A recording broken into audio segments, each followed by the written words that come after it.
Welcome to Rewriting Your Reality, a video focused on hypnotic modalities to shift the belief systems that keep you captive. We will explore the journey from being subconsciously programmed to achieving quantum freedom. Get ready to dismantle everything you thought you knew about your own limitations. The mind's power is a historical fact. Franz Mesmer introduced animal magnetism in the 1700s. James Braid coined hypnotism, defining it as a focused physiological state. Crucially, before anesthesia, major surgeries were performed using this trance state, proving the mind's ability to override physical pain. My personal journey proves the mind transcends the body. A near-death experience revealed pure awareness. After being paralyzed, I reprogrammed my body through visualization and discipline. The core truth is that identity is the prison and the key. Your mind can reshape reality itself. Unmasking the global hypnotic modality. Secret societies and governments. They understood the power of the trance state long ago and weaponized it to shape societal structures from the shadows. Corporate hypnosis. Advertising and media use sophisticated neuro-linguistic programming, NLP, to obscure reality and shift your belief systems without your consent. The ultimate goal, to control the narrative, consumption, and consciousness of the masses, turning individuals into predictable units of a manufactured paradigm. They are the masters of the hypnotic modality. The first element of global hypnotic modality is authority, manufactured to establish psychological inferiority. Uniforms, robes, and controlled environments trigger unquestioning obedience. When you look up to an authority, your critical factor is lowered, accepting suggestions as absolute truth. The uniform is the first induction. The second element is translogic, a self-contained system logical only within its own framework. This creates a closed loop of reasoning. A doctrine establishes ultimate authority, turning rules into absolute truths. The paradigm acts as a perceptual filter, making external manipulation feel like internal conviction. The third element is overload, creating an intense, rapid-fire experience that bypasses the conscious mind. Techniques include sensory saturation, emotional triggers, and message overload. This forces the subject to feel something profound, anchoring the belief without rational scrutiny. The heart accepts what the head has no time to question. The grand illusion is when you become your own hypnotist. Division keeps us fighting each other, distracting us from the masters of the modality. They use filtered evidence to make you doubt your power. The ultimate control is when you self-hypnotize with their suggestions. I am not enough. This is the self-hypnosis of suffering. The quick release uses the Sedona method to clear emotional debris. Emotional baggage is just something you are holding on to. You can drop it using these 4 questions. Could I let this feeling go? Would I let this feeling go? When? Answer. Now. Repeat until you feel a tangible shift in your state. The reframe shifts meaning and reality. Change the meaning you attach to an event, and you change your emotional response. Content reframing actively searches for the positive intent or hidden benefit. Failure is just data and feedback. A block is a stepping stone. Change the question to change the destination. You are already in a trance. Self-hypnosis is choosing your own program. This is your new operating system. Use a simple countdown to enter a deep state and plant empowering beliefs into your subconscious mind. Consistent practice rewrites your core identity, dissolving suffering and manifesting the quantum you. Are you ready to take your quantum leap? This exclusive transformation package offers the book 30 Days to the Quantum You, custom video masterclasses, and a personal Zoom session for deep work. Stop fighting the illusion and start rewriting your reality today.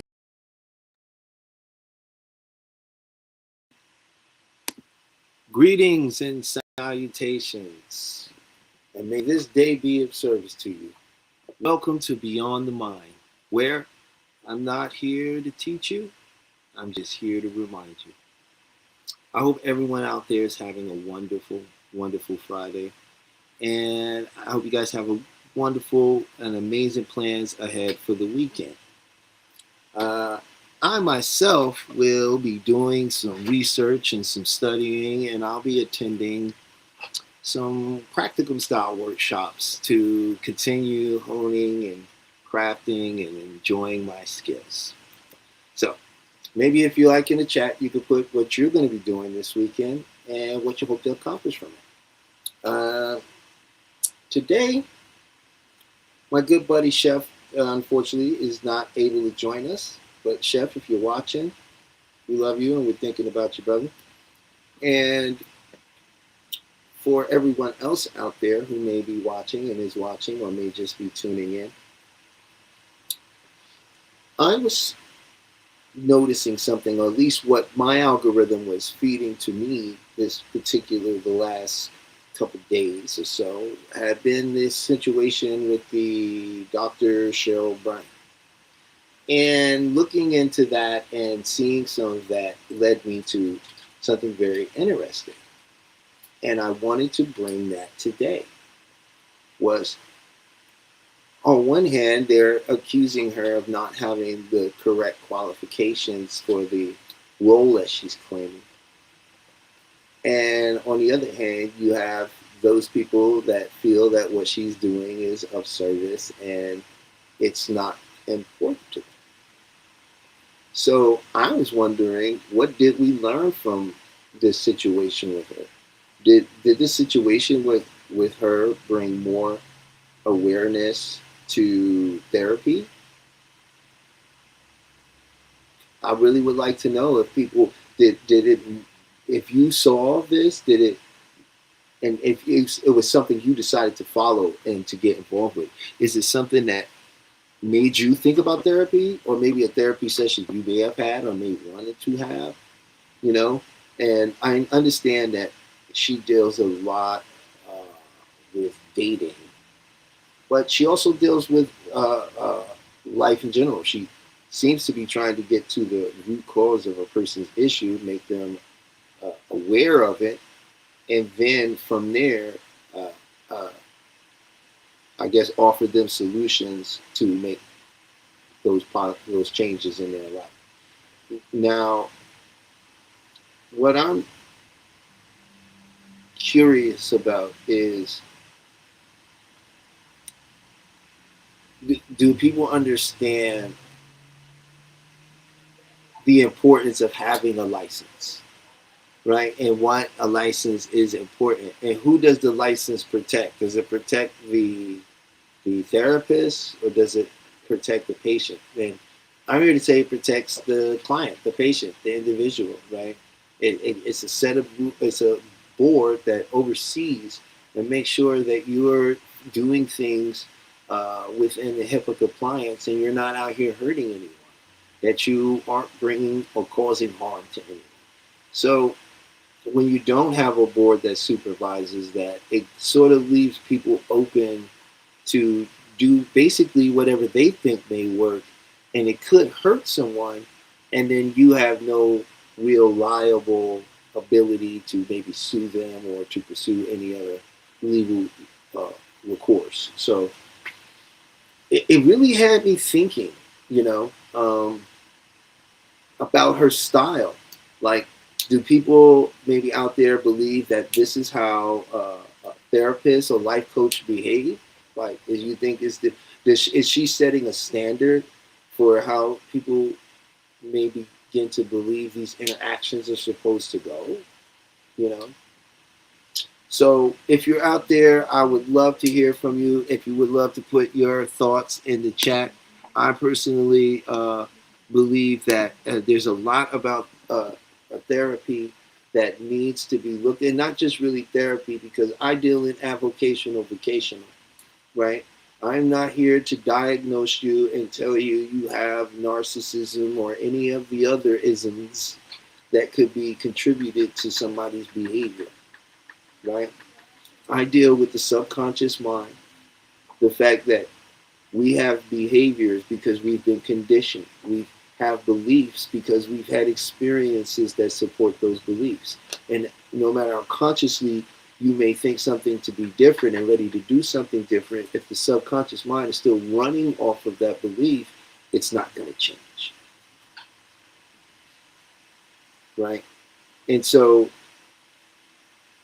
I'm really, really interested to know what people think about how she handled the whole situation, what she's saying about it, because as someone who deals in hypnotherapy and I'm in the feel good business, right?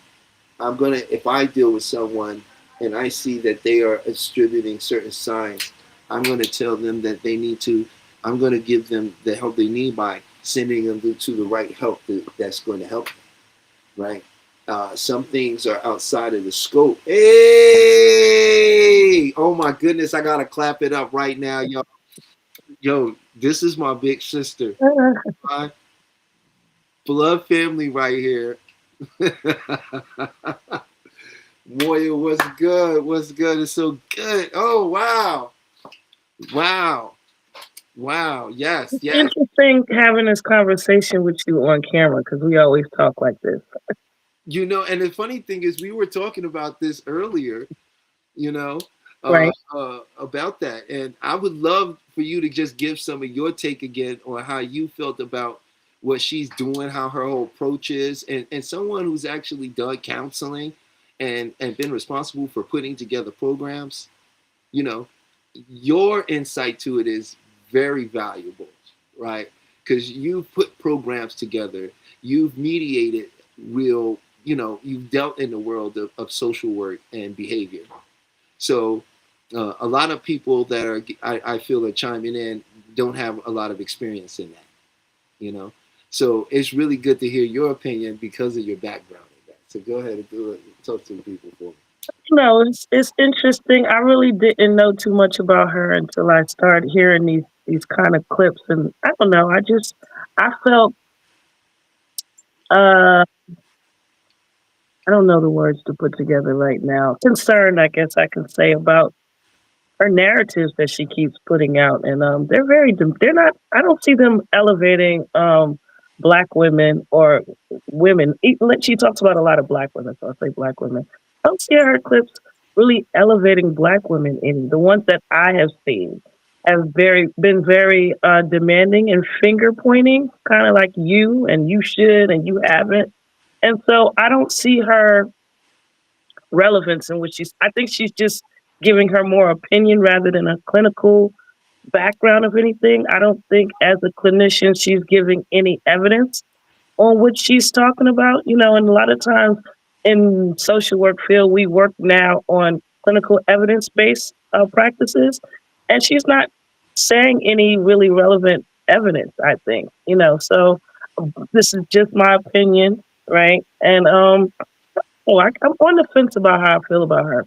My second thing is I think she's kind of being very damaging to um, people in the field. As Black women in social work, they already look at us a certain kind of way anyway. And I just think that she's almost, I don't want to say discrediting us, but I want to say maybe brings into question, about us and our credibility, because why choose a doctorate, right? She could have chose to be anything. She could have been a life coach, right? Mm-hmm. And given a background in psychology and just talking from that as life coaching experiences, but she chose to be a doctor, and a doctor in itself carries a lot of weight, right? It means that you've been to school, you've been to accredited, well, should be accredited, right? You've Mm-hmm. had a dissertation, you went through a certain amount of training, and then just through her conversations that she's had with people, I don't hear any of that. So I just think that she's kind of making a lot of us that's in the field of psychology look bad. I mean, I wouldn't disagree with that. That would be one of the things that I noticed about her, you know, whereas in just so people who don't understand, or if you ever find yourself in this situation, you will begin to at least see the signs and be able to maybe you'll respond properly. But a therapist should never really be telling you what your problem is, right? They should be guiding you along a path that brings you to a realization. They Right. should be offering information to you in a way that isn't diagnosing you. Right. Kind of makes you take a look at an introspective look and start kind of connecting some dots that's gone along with you, because you're kind of telling us things about you, but we need to pull it out in a certain way that'll help you come to some conclusions on your own. Not, as she sounds like she's found a lot of solutions. And when I look into her background, it doesn't look like she has very credible sources. Yeah, and like a lot of clinical hours, or just like done a lot of the that pro bono style work that is necessary to say, okay, and done enough case conferencing and gone and listened and even taken her cases over here and said, hey, listen, I had this client and they were like this, and get some advice from senior and other peers in the profession. You know what I mean? This And I is think I'd like to clarify also, she talked about, I saw a clip where she talked about, well, you only need to prove that to bill for hours about being a doctor, and that's not true. That title comes along with a lot of hard work and dedication to the profession. And so for her to minimize it down to just billing, it shows that she hasn't put in the work that's required from it. And I think a lot of people who've gone and gotten their doctorate degree would be very offended because it takes a lot of work. Well, and I think there's a neurological conditioning that happens and a muscle reflex that occurs when you spend that much time in the educational system attempting to get that. It's a real tear you down, build you back up kind of school system when you get into higher education. You know what I mean? So everybody comes out there kind of differently, you know, and I just don't feel like she's really displaying that you know what I'm saying? Like you've really torn down and had to be built back up to be the psychologist that you are now. You know, Right. and you know with those long hours and beating yourself over 1,000 different, you know what I mean, research papers and just to write a whole dissertation within itself can take months. Right. Right. You And know. so even though the school is gone, and it's not like she went to school back in the 19 the time in that she went to school had started using electronic files at that time, and so you should still be able to look up her dissertation. Hmm. You I, know, I would my, I would my love. mom got hers in the '80s, and if I can remember, you can still find her dissertation. So you should be able to find some evidence of schooling, even though the school is gone. It should be something that you should be able to use. So I think instead of her, trying to defend her being a doctor, I think she should probably stop focusing on the title, right? And maybe just use life coach, which would be more relevant, I guess, is what she's trying to do. But I'm not really understanding what is her purpose for trying to stand so firm on the doctorate that she really doesn't have experience with. Mm, yeah, I would really like to know what her point of standing on that is too, and I'd really like to know what's the form of therapy that she's actually using. Like I mean, like in a more personal setting where she's doing say 1-on-1 with a person. You know what I mean? Yeah, Uh, who are some of her mentors or people that she follows? What school of ethics has she, gone to? I have never heard her cite any of those things. I feel like a lot of her things are personal experiences, and which you have to be careful with putting yourself in those things all the time when you're doing that kind of work. yeah, yeah. So for me, my verdict is we'll see. I'm really waiting to see if some people that have gone to her and had sessions with her come out the woodworks and you know what I mean, become testimonials somehow or something. You know. I think that if they were like that she would have came out already with them because they would have probably been the first people she stepped out with. Like these were my clients, and this is how I helped them.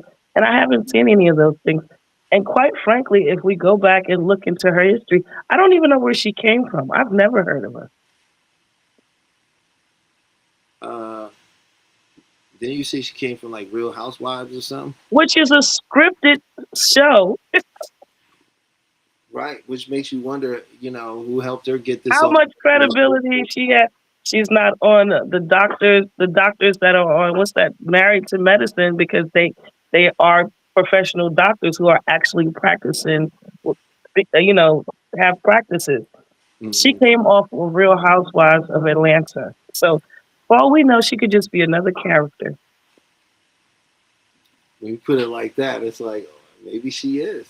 You know, Yeah. I'm really wondering if I like my thing was like okay, usually I there's think I things. see your chat is going on. I don't know if you can Oh see it. yeah. Oh wait, I just see Make Maybach. Peace and salute, King. What's good, brother?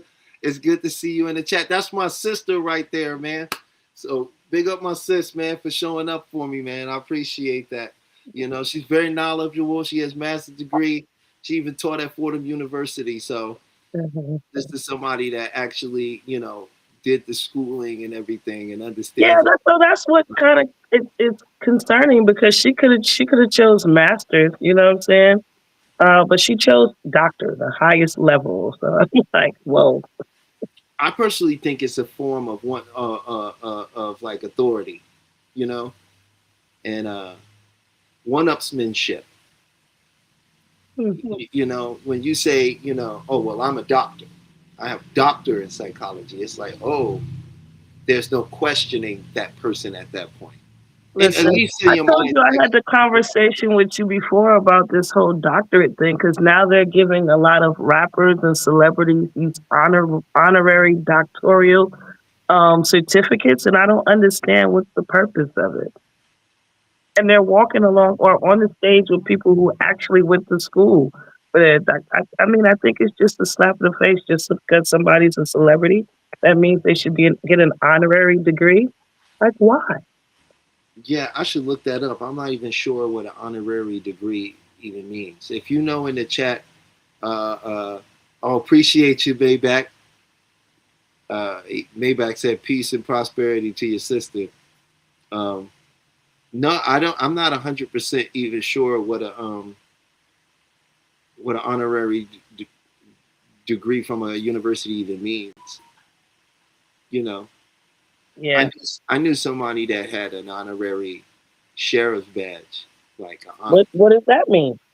they was a citizen, but they was given a badge from the sheriff's department. Can I And go and use it? well, they could in certain limited ways, but they was like on some council too. But they was never a cop, Okay.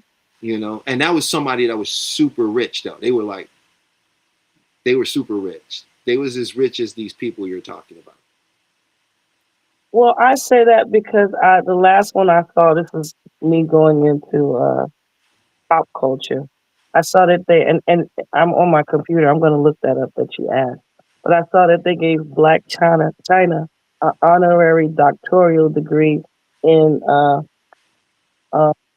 what do they call it for when you are? I can't think of it to be a pastor. What is it? It's a degree. Oh, when you go to like seminary school, Yeah, you can get a master's or something like that. Oh, oh, take somebody photo said said something. honorary doctrine is not a degree. You can apply for or earn through coursework. Instead, it's is a prestigious award bestowed by universities to recognize. Ah, okay. For personally, I'm offended if I paid 20 and 30,000 a semester to go to a school. I'm sitting next to somebody who never took a course on it. I mean, I guess that's why they give it to celebrities, essentially. You know, Mm, but yeah. the reason I had brought up the Cheryl Bryant thing too was because, like I was saying, because I was wondering if this is gonna spark an interest in therapy. Um, I don't know. I think the interest now more lies more on people's credibility when they come on there claiming to be these professionals. I think that's the argument that's going to get started. Mm. Yeah, that's like Napoleon Hill, he wrote Think and Grow Rich, and that's still one of the number one selling books in the world, and he was a complete fraud. He stole half the book, made half the book up, and the rest was common sense, literally. Hmm. And it don't even matter if you tell anybody now because the book had its influence on people. Like Right. for whatever reason, Right. they believe it and it works. So And it's crazy because we're in a society now where this negative behavior gives people even more attention. yeah, you could thank the social media experts for that. You know, they I think we're also in a more cerebral era than we've ever been in. You know, Mm. where everything, you know, is like. I personally feel like people are more going to life coaching now.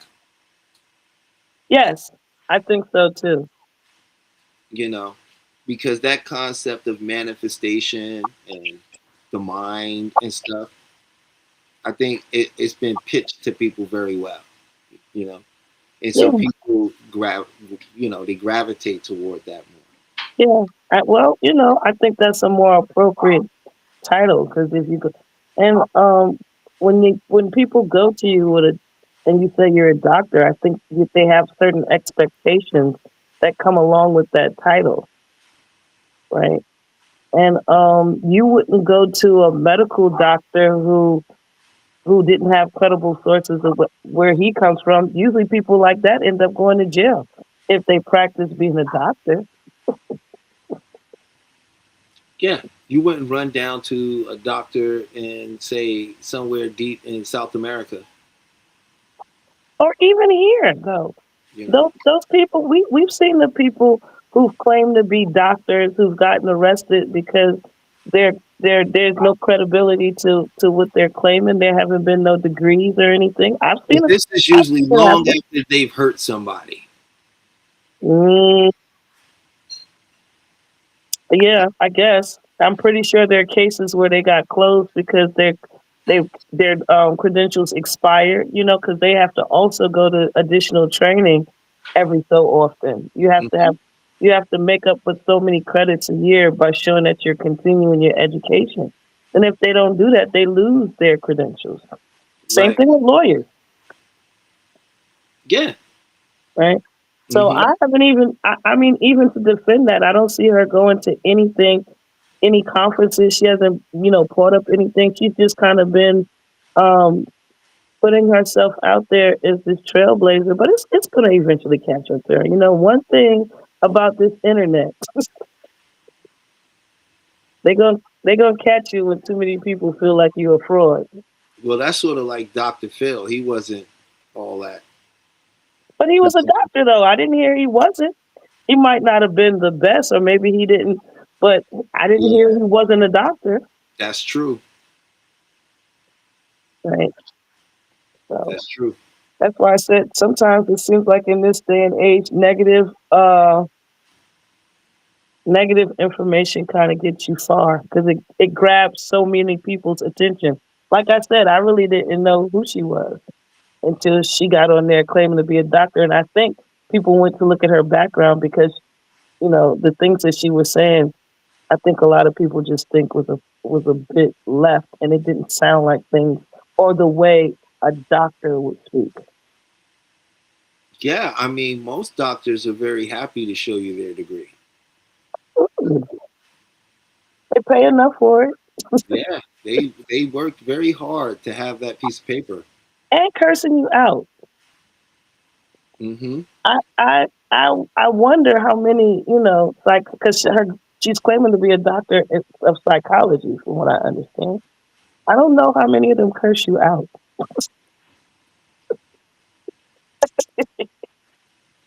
This is what I'm saying. That's why I was very curious to know what style, of therapy she was using. Yeah, Right? What was she? Was this just all cognitive? I talk to you, tell you, look, this is where you're going wrong in life, or is there a method? Is there a worksheet? Is it systematic? right, You know what I mean? Do you? How do you get to the root cause of a person's problem? You can't do that by berating them. right.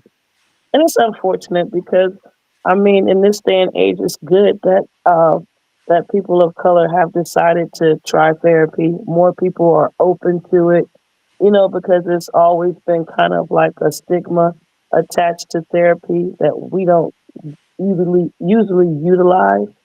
And so I think that in the past years, it's been more positive light that's been shed on people of color to receive therapy, be open to different kinds of therapy, right? And I just think now there's just kind of, it's not a setback, but it's still something to caution people like, how many quacks is out there, so to speak. And definitely nobody wants like somebody like that in their head. Yeah, I'm just sending a little message right quick. Yeah, No yeah. So problem. we're gonna open the lines up while you up here, and if anybody would like to come in and share their thoughts on therapy, on what they feel like they learned from this situation, or and also please like, share, and subscribe, and please share the live. If you're watching right now, you will be doing a great service to us and you if you just share these lives. We really appreciate it. It helps us spread the content, it helps us spread the word, and it helps us grow the channel as well as the community, because the things you think about and the things you share are important, right? And as a community, we're able to get these ideals and these thoughts out there, and we're also able to help each other.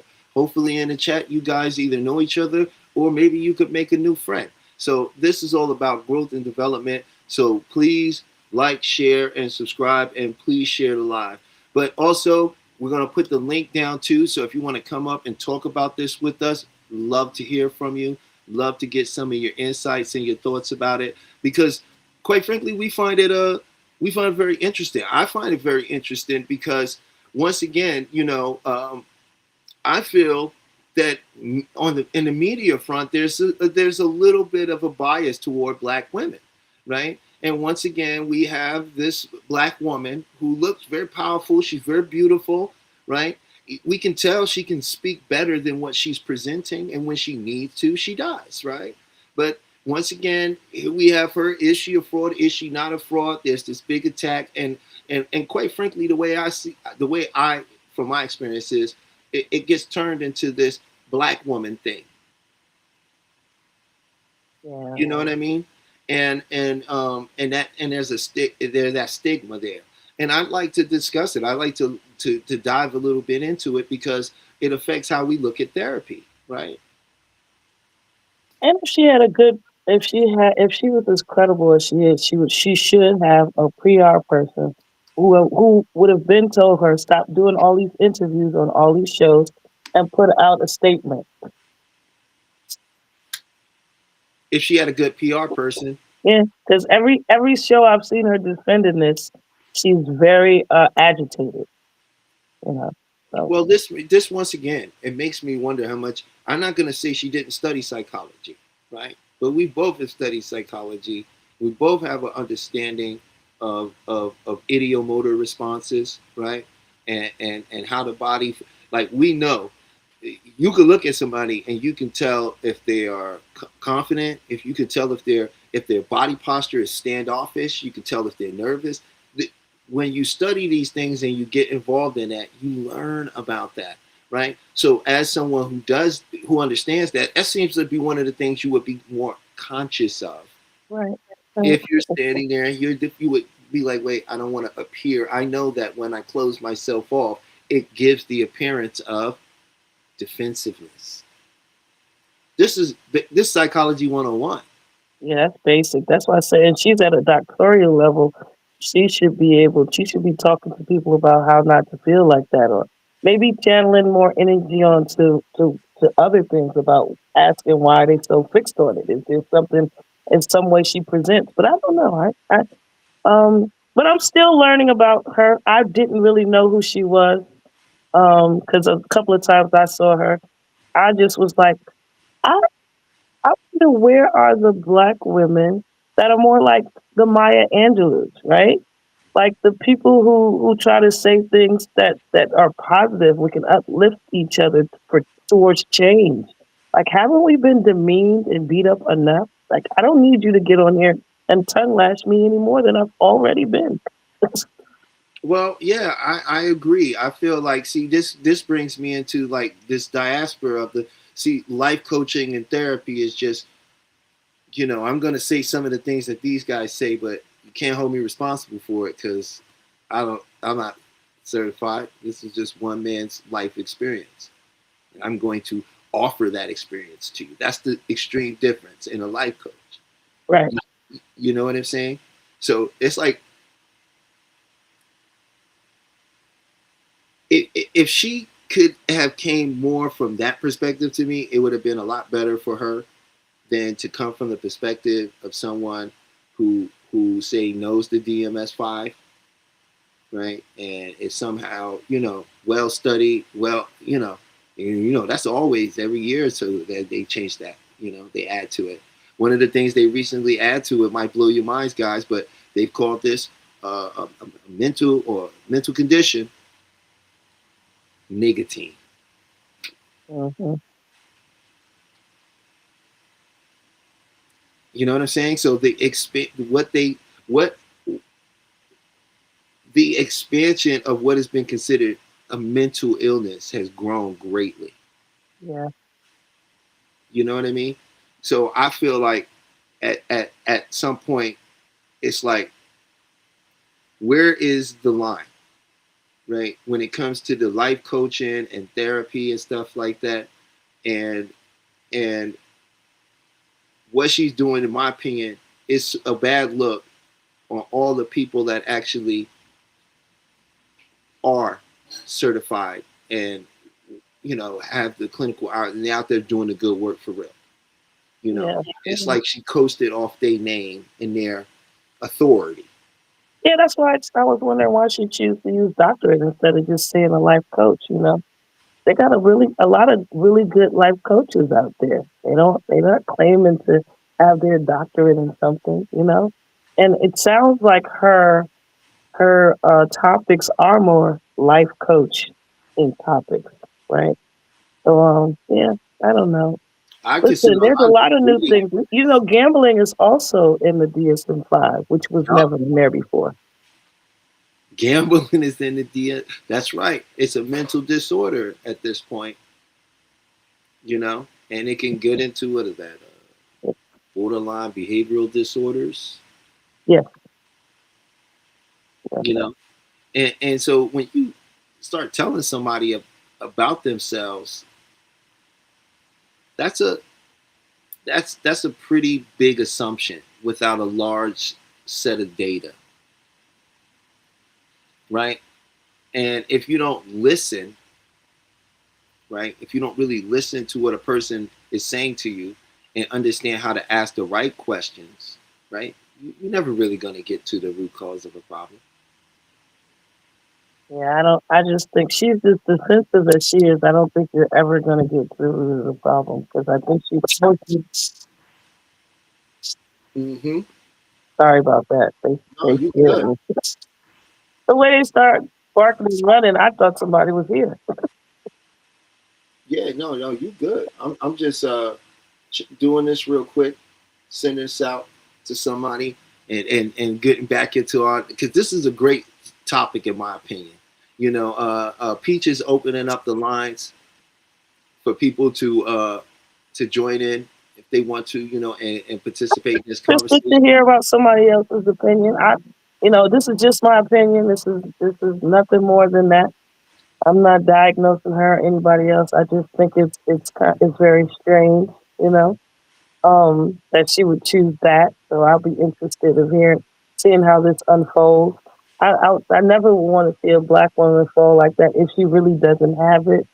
Um, it's gonna come forward because I it's think if like she doesn't, and it goes, and everybody, they get out there and they do their little keyboard warrior homework and they discover what they need to discover, right? I think, what about any of her classmates? listen, I think it's going to be a win for her if she follows the WAC 100 playbook. Oh, see, yeah, yeah. It might. It is a playbook behind it. It is a I playbook don't behind know what version of chess she's playing, it. Mm. or is she gone straight super villain? You see what I'm saying? And her own hubris will be her downfall. Like, this is the hill you chose to die on. Like, Yeah, no, I'd rather a better light be shed on us. Even as much as I didn't like Kevin Samuels, he didn't say he was Dr. Samuel. no, and I know you didn't like Kevin Samuels. I liked a lot of things that he said. I did not agree with everything he said because I felt like a lot of what he was going into was very religious. I think that the healing in our community and in many other communities is not going to come from verbal abuse and cold hard truths, as they like to put it. I think there is a happy medium and middle.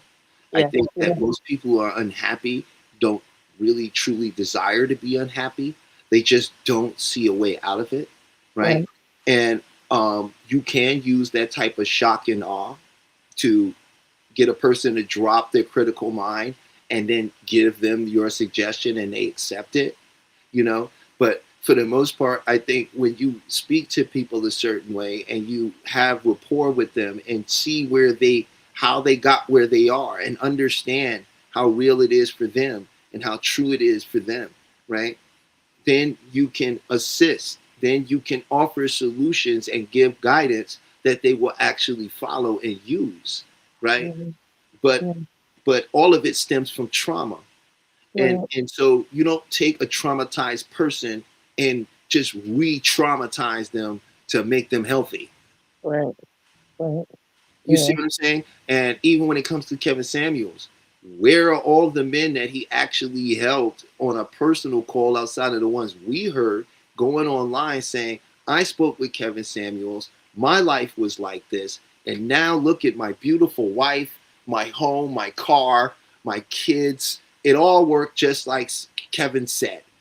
Where are the testimonials? right. Well, I think that's what they're saying to you is like when people. I mean, this internet it can be very dangerous. Well, As there are people that call in and have called back and said, "Hey, I listened to you and this worked out for me," right? And respectfully, that's cool. That's why I think what he does. Where I think whenever you establish authority over someone, right, a lot of what you say is going to work for them, Mhm. right? Because you're going to see exactly what you believe. Right, and you want it to work, you're gonna see it. The You gonna placebo. yeah, yeah, yeah, You know what I'm and- saying? So yeah, someone tells you, "Oh, to get girls, all you have to do is take this shower, put this particular cologne on, go outside exactly 2 o'clock, and every time it'll work." And if that makes sense in their mind, right, they're gonna go, yeah, "Oh," and they're gonna do it, and it's gonna work, and they're gonna come mhm, back and tell you. But then the mhm, next person who try it, who's maybe doubtful, is like, well, actually goes to apply it. What happened? It doesn't work for them. And yeah, that's where I think even with these life coaches, a lot of this comes in because they're really good at establishing the three pillars that are necessary to hypnotize and to take to plant suggestions or take control of anybody. You have to have three pillars to do it. You know what I mean? mhm, You mhm, have to have authority, and authority comes in many forms, right? We got authority, and for religion example, he has a special uniform. That's a form of authority. Special uniform. A doctor, special uniform, right? So as soon as we see this special uniform, we know this is the big guy. He's the one that knows. He's in charge. He's this. He's that, right? We have to have we always have to have the special authority through uniform, through environment. You go into a church, high ceilings. That's an overload on your mind.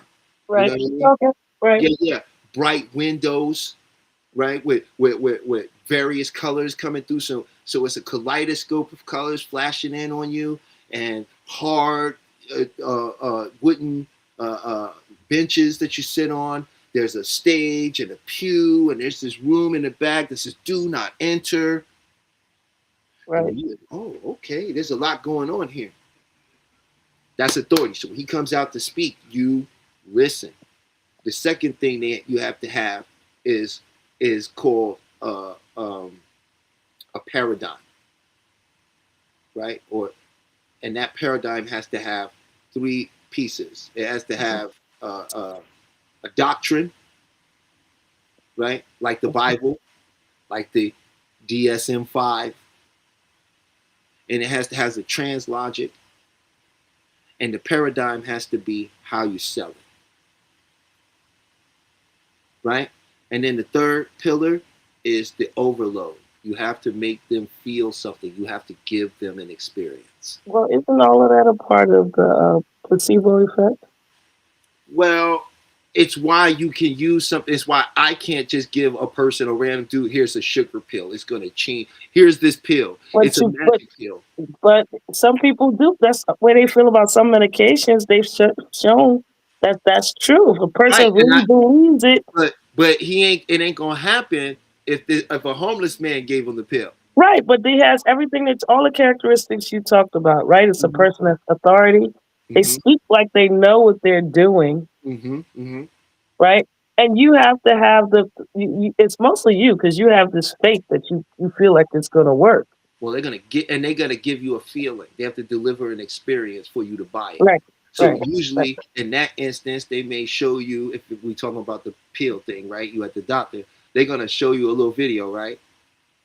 Where all these people that I tried the Val They Cha feel Cha good. and it made me feel great. I got my life back. You see what I'm saying? And then he's gonna be like, now you can try this, right? Now we're pretty sure to work for you. It's worked for all of them, right? Right, You feel your mind feeling the right. Oh, give me that pill right now. I already feel better. right, Body right, resists the effect, right. right?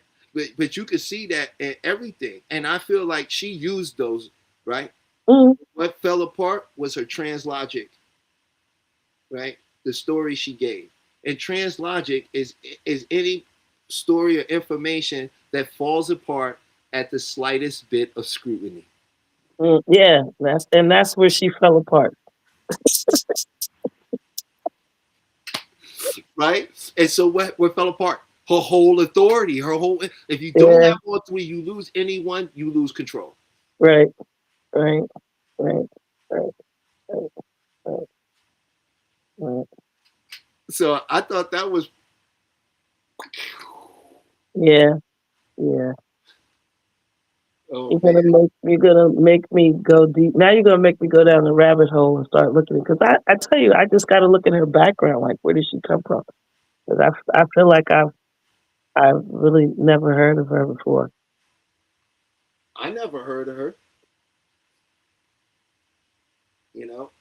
and I couldn't tell you who she was from a hole in the wall before I started seeing the videos about her in the thing. And for some reason, apparently, all the good work she was doing didn't matter as much as whatever they're accusing her of.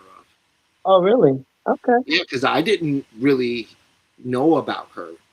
I think the only thing I seen previous to this was when she talks. I think it was Cam Newton or the guy that wears the hat, and Oh, okay. Yeah, yeah, I'm not sure what the. I think it's Cam Newton, if I'm not yeah. It mistaken. is. And she was talking to him, and the thing she was saying to him was,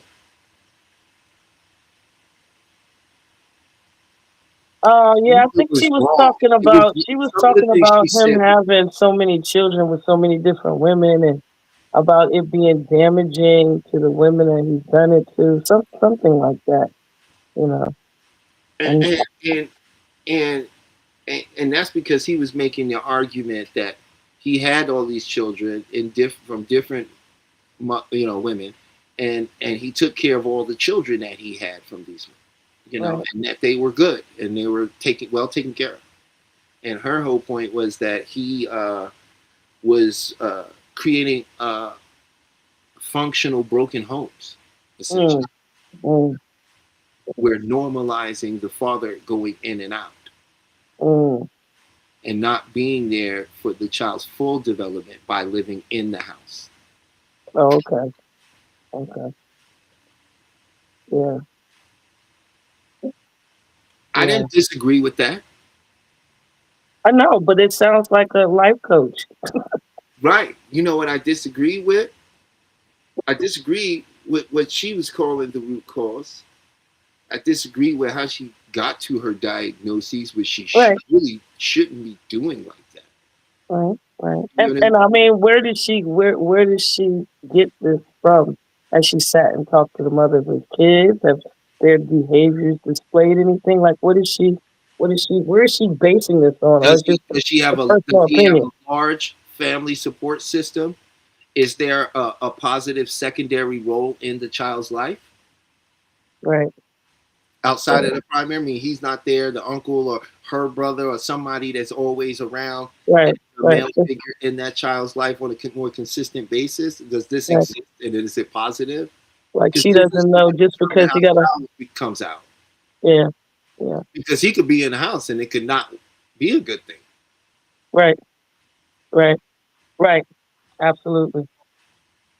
Absolutely. You see what I'm saying? Especially if we're not looking at why he feels he needs to go have more than one home in the first place, Mm. right? And essentially, under him never coming to the realization that you've been dating your mother and you continue to date your mother until somewhere in your subconscious mind you work out whatever you thought the problem was and why she didn't love you the way you wanted to be loved, right? Why did she? That's what it always comes to. It don't matter if you're a man or a woman. It always comes back because our first love as a human is our mother, right? Mistrust and trust is formed in a person as a newborn. Yeah. The child development is an interesting topic to study because you learn about so much about yourself when you think back on your childhood, You know what I'm being saying? You might raised have a and it feeling of comes from. mistrust and don't know where it comes from. Why you Yeah. have a hard time? Because when you were little and you cried when you were hungry, somebody didn't just come and answer the call, right? There was some point where in that first, I only see 2 inches in front of me. When you called out, no one answered, and that pushed you into a place. Um, you feel what I'm saying? To of I can't trust anybody, right? Because the first things we experience when we are born, there's two things the first two things you develop is, is the fear of falling Yeah. and the fear of loud sounds. Yeah. Because you were literally in an insulated environment.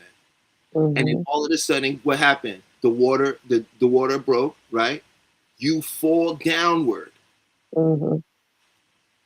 And when Right. you come out, air hits you, it's cold. You've been regulated in a nice 70-some temperature all day, every day. It's just wonderful. Now it's cold and it's loud. Mhm. You can't Mhm. see far in front of your face. And the Yeah. first thing you do is what? They hand you to your mother. Mhm. Rest your head on her chest, and you hear that familiar Yeah. Mhm. Yeah. trust. Yeah. Yeah. You know what I'm saying? So I just think it's interesting. Like she didn't use it as an opportunity to flex her chops, right? As somebody who understands how we get our problems,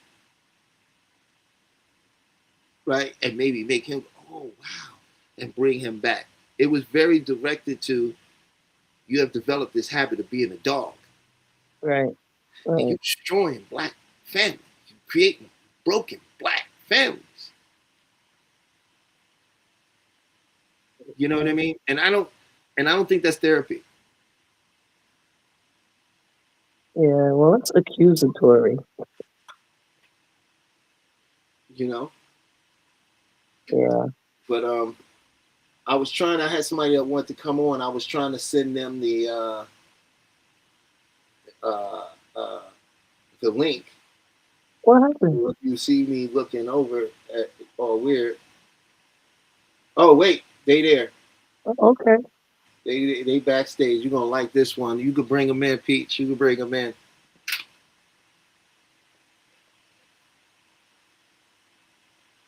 Oh shoot, Sly and the Family Stone jumped in my head right now.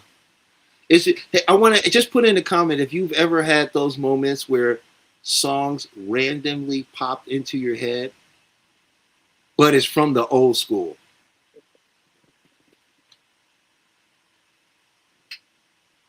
Well, let me see. Have you seen the lady that started doing? that start doing what Jackson. She has a show when called in same type of woman wanting a man that's six figures. Oh yeah, there's another lady out there. I've happened to Mm, see her in my feed. I don't mm. recall her name. I think her name uh, is what the person was saying, and they do the same thing like Kevin Samuels sort of did, where the woman calls into the show and she's like, "I want a man that's got." Oh, is that the lady Kendra who does the dating show? And Yeah, music.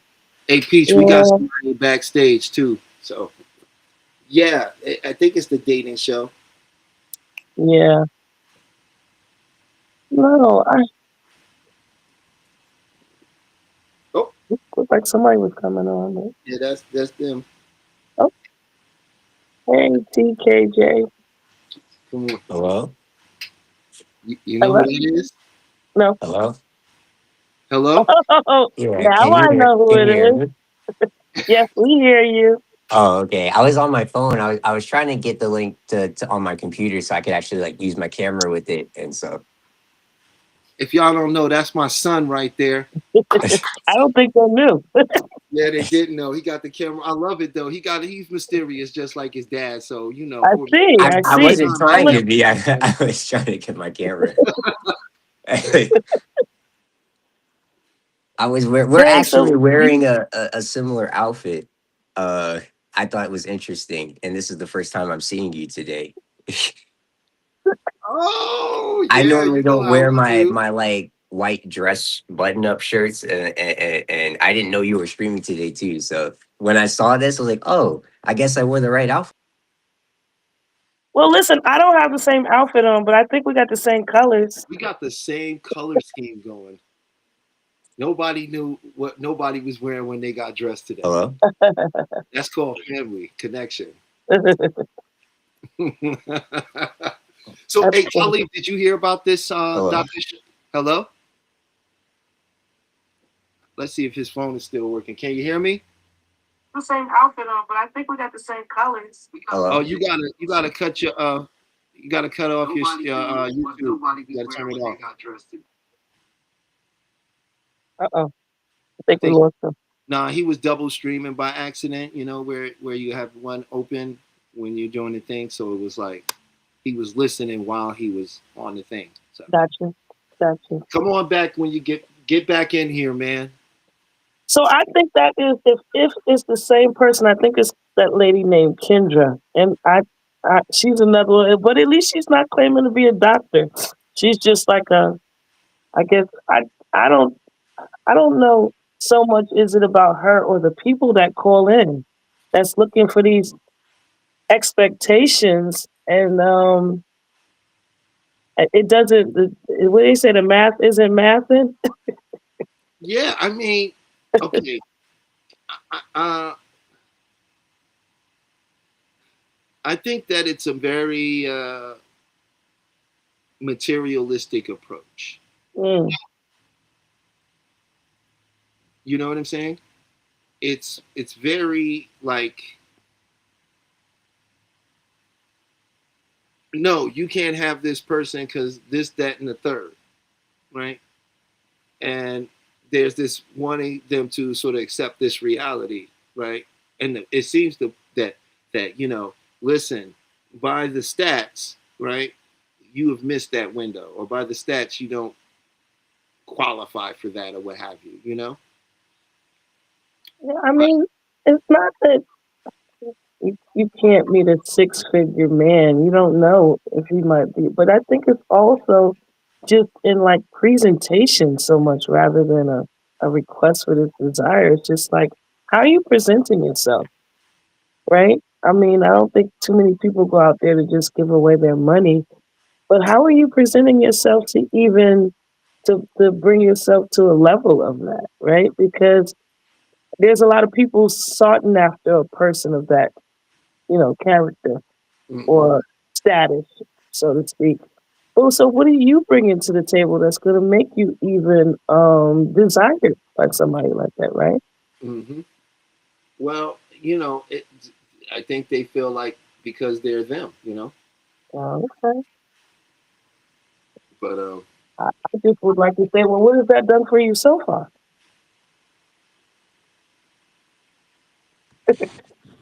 what it seems to you back, Hey, man. she's back. Oh, I'm back. Hey, Okay. Yeah, sorry about that. I actually somebody tried to call me back on Instagram, I think at the same time as I was connecting in the to the stream. And then for some oh, reason, like I could hear you guys, or no, I mean I couldn't hear you guys, but I guess you could still hear me because I could hear me randomly going hello. Yeah, you got stuck in the back doors of the internet. of Restream.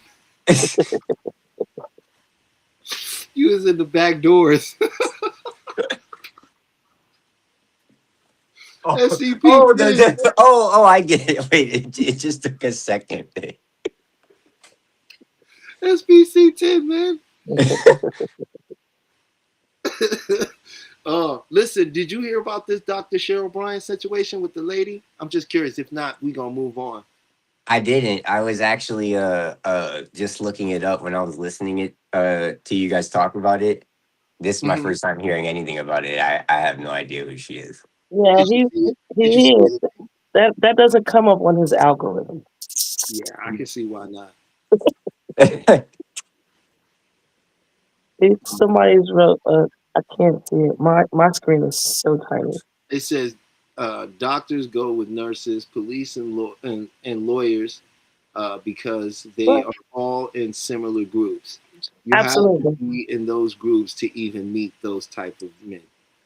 I agree. I agree. I Yeah, agree. you know, Hmm. I'm 100% on board. You know, and so what it led to was basically, Talib, we were talking about this lady who claimed to be a doctor of psychology and a therapist, but her credentials are Are not, being questioned. they're in question. Okay. And she comes across sort of like Kevin Samuels, but a woman style. But Hmm. I would say the way a woman would think she is perceiving Kevin Samuels to be Oh, okay. Okay. very harsh, you know, Yeah. very rude. But what we were talking about was because she's a therapist and because it created so much buzz, and now you have all these different shows and things popping up with women giving advice to other women on how to secure a six-figure man. And I don't even think she has a man that's making six figures. The person we're talking about. Well, I think she's dating a woman actually. She is? Don't quote me on that. You could Google it to find out. Or maybe we're not talking about the same person, or are we? Sunchild 51 said, "Hey Mo Money." More Hey, money. hey, who's Sunshine? That sounds like somebody I would know. It does, doesn't it? Hey. Hey, stay to the shadows. So, so Tully, what I was talking about was therapy, right? And Right. I was really getting ready to get into hypnotherapy and what's different about it, you know. And also, the second hour is going to be talking about manifestation and the power of the mind. So I think it's really good you came up because you have your own experiences. Oh, yes. I was just gonna say that that's my next class. That's my next class. So this is the part I get to listen. So Oh damn. no, because you have your experience too, Moya. Mm, You know what I'm saying? We did the power of mind experiment a couple years ago, mm, and you found the exact house you was looking for mm. in your head first. Yeah, yeah.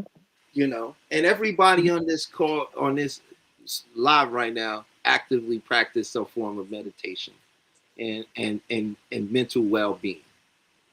You know, Yeah. so you definitely have room to chime in. But I'm gonna let Talib talk a little too. I would love to hear what he has to say because I was getting ready, I wanted to talk about the different differences between traditional therapy and hypnotherapy. You there, Oh, man? okay. Yeah. Oh, I'm here. I didn't know if you wanted me to start talking about it or if you were gonna open it up more into that. I can if you want. Sure. Yeah, I could just segue off of you or go into it off of that because I was about to just start going. I love hypnotherapy.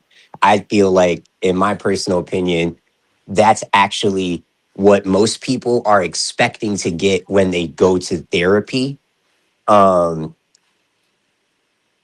Maybe a little more so, not well, no, because you can still do this in hypnotherapy. So in my mind, or well, the way most people look at therapy, they think you're going to go down there. Well, not think, you usually do. You sit down with somebody, you talk about whatever story it is that you're telling yourself that is your life.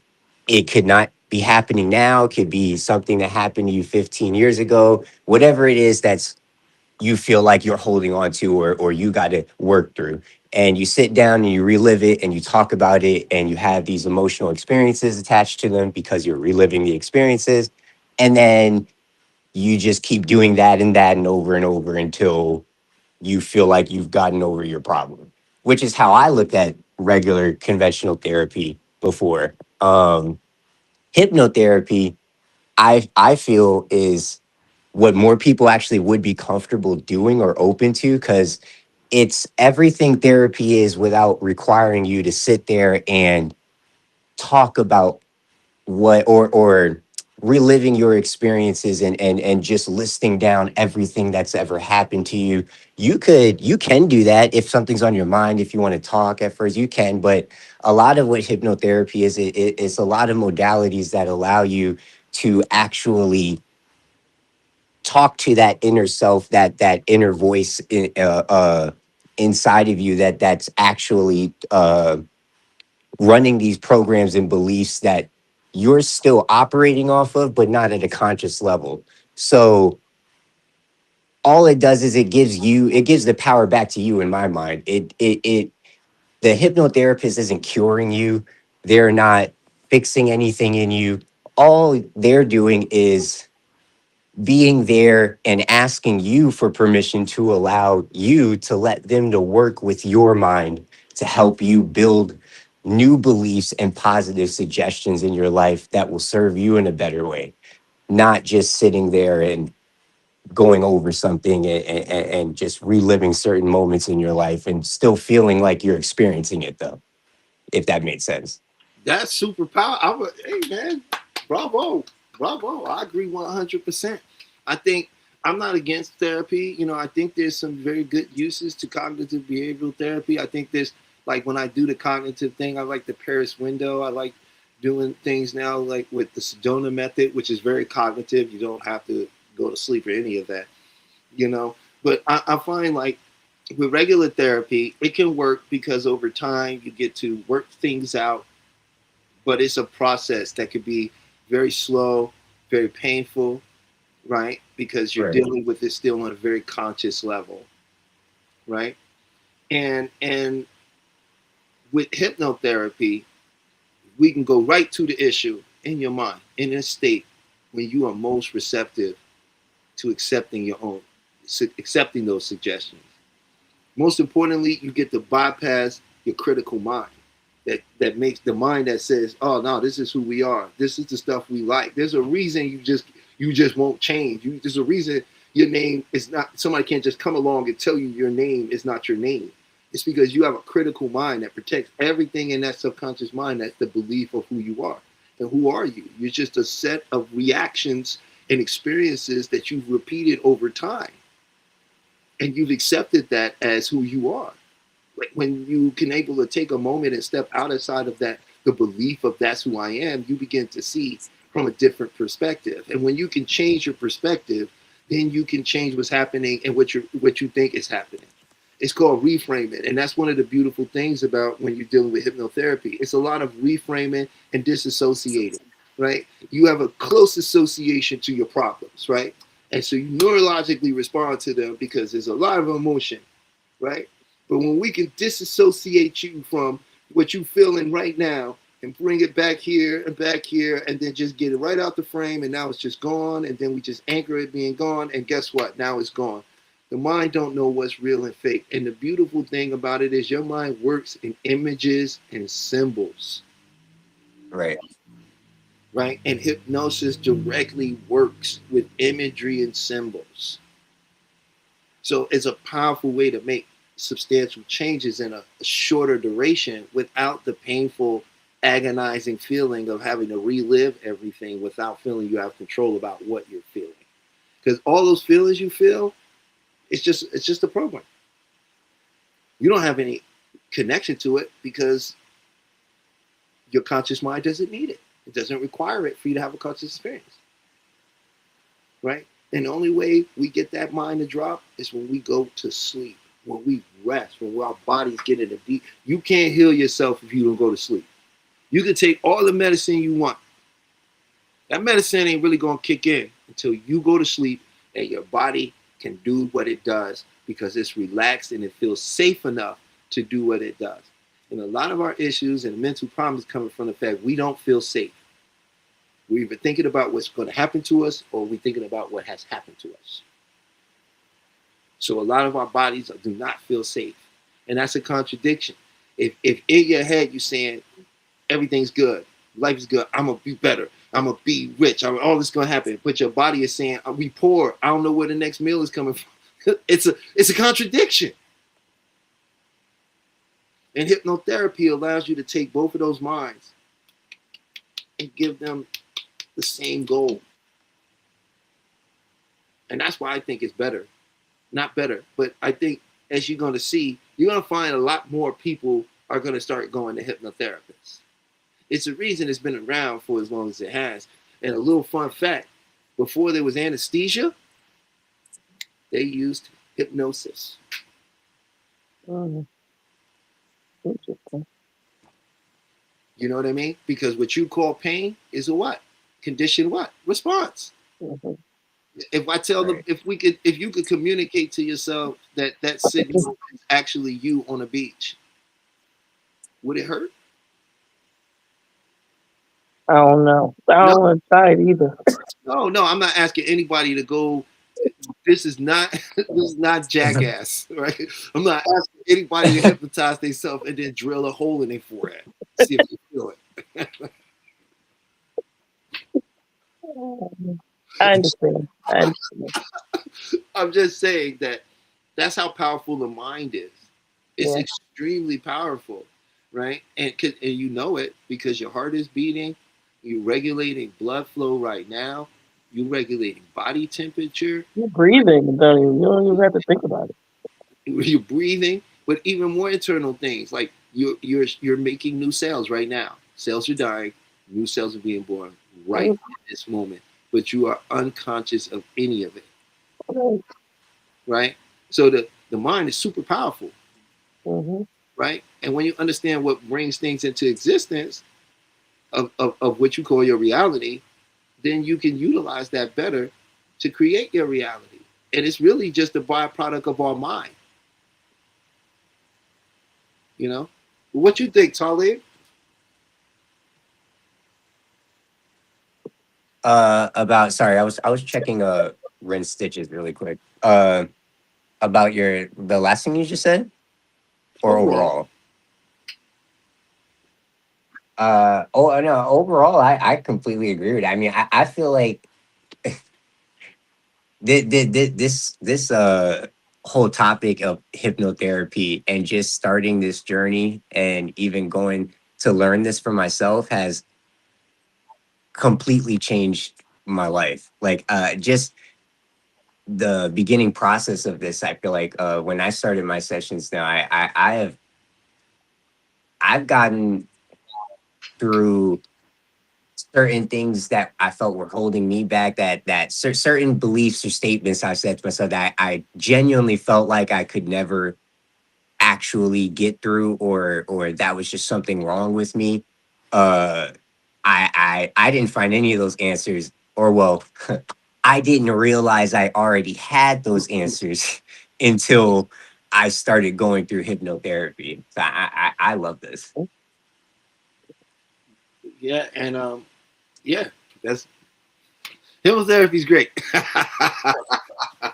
But if anybody's out there want to, please come up, please share. You always can come up and still share about the what you feel like you learned from the Cheryl Bryant incident. Because we really want to talk a little more about this therapy, man, and how it's affecting people and what people are now starting to think. It's a growing industry right now. It's I think it's like the fifth largest growing industry in the world right now. Yeah. And And they say it's important for people of color to get into it because we come from a different place sometimes with things where we can actually, relate to more people of like minds and skin complexion to help them through this. So they are encouraging more men to become involved with therapy yeah, and that's and one of become the therapists. reasons Yeah. I'm out there trying, building this as a business and doing pro bono and helping people because I want to demystify a lot of it for people, Right. and and let them know that, like, no, this can be very useful. It can be very helpful, uh, especially. I think hypnotherapy is for people that feel like, man, I tried everything. Like, I really want to do this, but I've tried everything and it didn't work. Yeah. They have to be open to it. You Right. have to, Yeah, it's definitely something you have to be open to. it's not one of those things where, like, hey, I prove to me this works. Right. Right. You know what I'm saying? It's not that real that kind of thing. It's a thing about wanting to make change, right? Yeah, Because if because people also think, because TV always gives us these grandiose ideas, right? And usually they've shown people who are into hypnotherapy as to getting into people's minds and making them do stuff or, so people get kind of weary about people going into their head and what they're going to do. yeah, and the really cool thing is that that's all not true, right? And as everyone here has experienced it, we can tell you that no, you're very aware, you're very conscious. You don't do things that you don't want to do. That's Right. still your subconscious mind still has the critical mind there. It's still there going to protect everything you fully believe. You see what I'm saying? You're not asleep. It initially was called, you remember, Talib? For Yeah, hypnosis. before it was called that. Um. Oh my gosh! I Don't tell want me. It starts with an Ah, M. There you go. mesmerism. Thank you. There you go. By a It's man named Franz called Mesmer, mesmerism. right? And it was James Braid that coined the term hypnotherapy. And it Mm, was named after the Right. Greek god of sleep. But this was really before they truly understand that people weren't asleep in hypnosis, right? That they just appeared in a state akin to sleep. But Right. they were still conscious and aware, right? But their body was in a state of sleep, meaning the body had completely relaxed as if it was sleeping, right? Which meant that when people was given suggestions at this point, they would readily and easily accept it, right? Especially if it was something that they wanted, you know. And I think Right. that's one of the most powerful aspects of it is that when you do that, and oh my goodness, it really does work because you can't make somebody do it. It's a do with, not a do to process, you know. So Right. yeah, uh, you cannot just be. First of all, the reason you can't just be hypnotized is because you already hypnotized. The world around you is constantly hypnotizing you, and Oh. Mm. and how does that happen? They overload you, Right. right? Then what?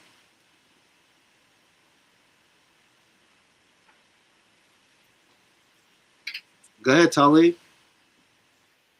Oh, it disorganize your critical mind or your inhibitory process, which is just that conscious part of you that he was talking about. That's saying uh, uh, anybody can't just come and tell you something without your conscious mind going to analyze it or saying no or adding a retort to it, so to speak. And then once you hit the overload, then what happens? They get what? So once you've been overloaded and they bypass your critical mind or they disorganize your critical mind, it triggers a state or a fight or flight response in the body.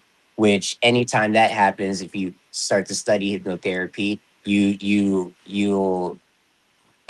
find that once that happens, it triggers or it creates a state, a hypersuggestible state, which is just the state that means you're most suggestible to anything somebody can put into you, whatever you're watching, listening to. And we go into these transes, so to speak, or states every day. If you listen to music, if you watch TV, you're watching a movie, you have gone into a hypersuggestible state at some point, and you weren't aware of it consciously, but you were still aware, you were still up, you were still watching the movie or receiving whatever it is that was being suggested to you. And then after that, uh, well, I just kind of started talking about it. So once you get into a hypersuggestible state, this allows access to your subconscious mind, which is what I was just saying. You're still up, you're still conscious, but now we've bypassed that part that is starting to filter things out that's coming through, that's questioning things. If somebody gave you a suggestion, hey, wouldn't it be great to just run through the streets naked? If you want to think about something funny in the most simplest way. Or buy my product, Uh, right. right? Or Geico doing some extreme thing, and then all of a sudden, you can save 15% on Geico, and then it just Right. ends Geico. You see what I'm Geico. saying? It's not But really throughout shopping that whole mall, commercial, they played a jingle for you. They put you into a trance. and then that gives you the jingle becomes your affirmation, Right. right? And then now, whenever you hear that, you start to associate that with savings because that was the suggestion put into your mind when all of these elements were being played at the same time and you were being hypnotized and sitting there in a suggestible state, taking that in subconsciously. Consciously, if someone stopped you and tapped on the shoulder and then asked you quite like, hey, 1, 2, 3, 4, 5, eyes open, wide awake. Hey, what were you just watching there? You probably wouldn't be able to say exactly word for word what you just watched, but the feeling and the suggestion of what was put into you is still there. Bingo.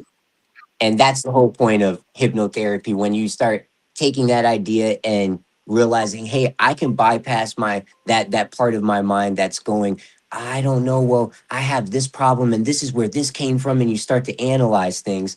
This is what this is used for. You can bypass that and just go straight to the subconscious mind and now think about, instead of putting in weird advertising messages or negative thoughts and beliefs, what if we just use this tool to put in positive suggestions and things that actually serve you on a more direct level, just talking straight to your subconscious mind, not that conscious part of you that's questions everything because that's its job.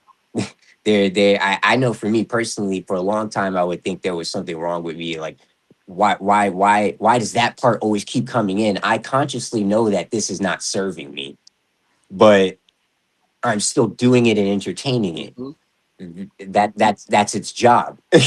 You wouldn't be able to experience this on a conscious level if you didn't have that, because anybody could just tell you anything. Exactly. And when you look at that, that makes you begin to realize, or maybe you begin to think, and you can allow yourself to become aware of the fact that how much of what you think is happening to you is your own thoughts. Of what you believe of Right. it is you. And how much of it, of the things happening to you, have come from your state of hypnosis, from being suggested to by companies, government, corporations, influencers, right? And this goes back to our initial talking point too with the Cheryl Bryant. you know. And when you put someone in Mm. this state and then you push all this information into their head, you're giving them a lot of suggestions. They consciously don't realize it. So what does it become? Their state. Their state, and that Right. affects their behavior. And that behavior becomes what we see demonstrated from them, Right. right? And so when you understand that, you sort of start to see why we got certain demographics of people behaving in certain manners without me having to Yeah. single any one person or group out, you know. So I think that if Mm. you like, my purpose for it is to use the same tool that was used against you for you, and even teach you how to use it for yourself, right? Because the beautiful thing about hypnotherapy, you can also learn self hypnosis with a true certified hypnotherapist. They're gonna teach you how to do this yourself as well, right? And there are some extreme advantages to, and I personally find that most people who say they're meditating are just doing a self hypnosis, right? And some of them Hmm. are good, and some of them are not as good as the others. That's my personal opinion on that. But it's still connected to that world of hypnotherapy, and you know, I really wanted to I really too wanted to get Peach's opinion on what she was feeling about the Cheryl Bryant. She had some words for it too, you know, and like I'm really glad that everybody's showing up, and shout out to the chat. I want to thank everybody for joining us and joining in. And if you have any questions or would like to ask anything, please leave just write it down in the chat below, and it'll come up, and I'll do my best to answer it. All right. So Moya's going to log out. Moya, I want to thank you for joining us. Thanks for staying up for the first hour and really, like, talking with me and the people. I appreciate it. I'm going to definitely get her back on again. And yeah, but for the second hour, I got TKJ, which is, Mm. my son, and he's awesome. And he also is in school for hypnotherapy right now. And he's also someone that's undergone it. And also, you know, I wanted to share some things about manifesting in the second hour and what you could do to manifest some of the things you want in this world, And I'm really glad my son ended up showing up, because there's some things that he has his own testimony to that can be proven. And well, not proven, but he has his own experiences from this him experimenting with these things that I know he would be more than happy to share, because they're really incredible and they happen to him. But one thing I like to not I don't really stress anything, but one of the things I like to share is this, right? The matrix, because people like to say we're in a simulation, a matrix. I'm here to tell you, yeah and no, right?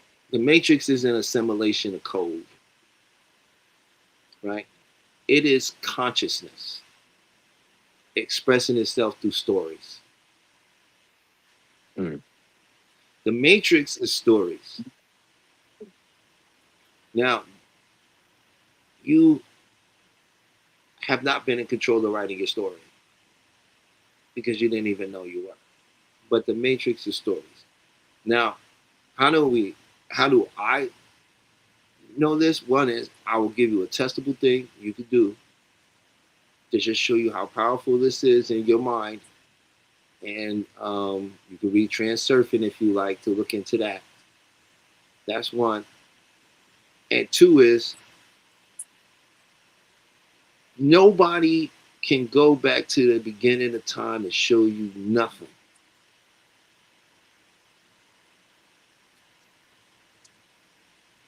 The Big Bang Right. is a story. Oh, no, it's a story.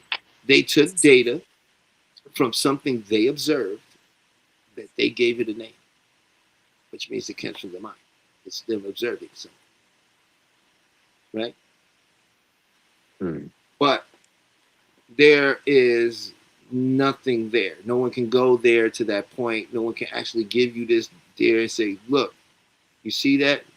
This is a 15 billion years old. Right? How do we date a particle? Right? Because energy can't be created or destroyed. Do you understand where I'm going? Which means it's eternal, which means it's infinite, which means it never was created. It was always just here. Right. So everything's a story. Man being on Earth, you don't know how you got here. He was born, and you was told about your family, and you know that they was born because they told you they was born, right? And you've seen the process, so now you convince everybody here that in your conscious field of understanding was born, right? But you can't go back 100,000 years. You could grab some bones out of the ground.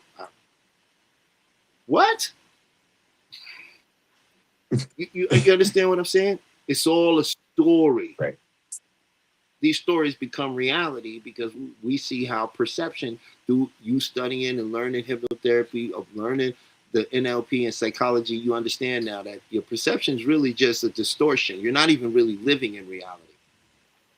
Right. Yeah. It actually, when you start looking at NLP, when you brought that up, it actually one of the first thing it teaches you is that how you start interacting and how you even take in the world around you and these experiences. And the first thing it says is you're actually not you don't experience we don't experience our events or reality. The when we go out to an event or something and have an experience, you're not experiencing the event.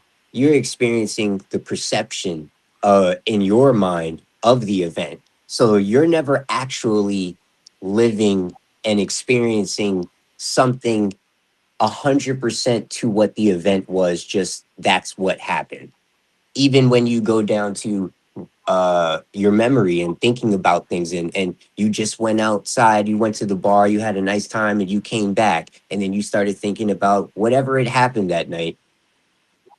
You're not thinking about the event, you're thinking about the perception of what that event was to you, how it was perceived Through to your you. five senses and your emotional resonance to it. Right. Right? So the Matrix is just stories.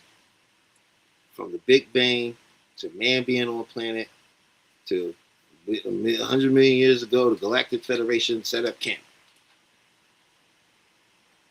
Right? Now, how can I prove it? Well, all you have to do is rewrite the story. What? How you will just easy. All you have to do is use your mind and your imagination. And you're going to imagine whatever the person or people are doing, they do exactly what you want. And then you go into that situation with the intention of them doing it, just as if it really is that way. They will do exactly what you want. Now, if you want instant results, here's what you do. The next time you're in a difficult situation, or is it an argument, or whatever it is, and then I'll let my son go ahead and give his example of this. All you have to do is not say what the script has written for you. There's a script, and that script is your normal response to that situation. That's your script.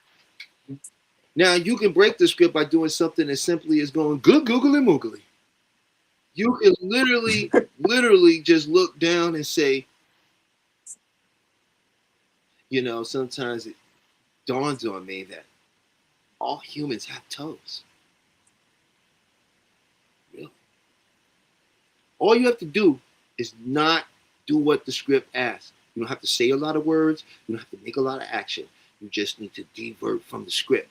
You will watch, and that's about between 2 and 5 seconds, there'll be a window where everything will freeze. Just the matrix resetting itself. Like, oh, the script's not. And now in that window, you get to write the script right there. Just be different and just play it out the way you wanted it to go, and you'll see everybody will do it. Now, Tali, go ahead. Give me your experience about that.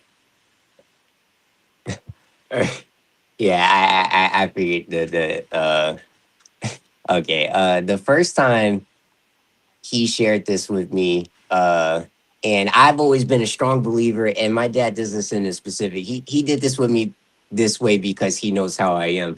I like things that, and he likes to give people tools that you can go out and just use this in the moment. You want to test this for yourself. You don't just take my word for it.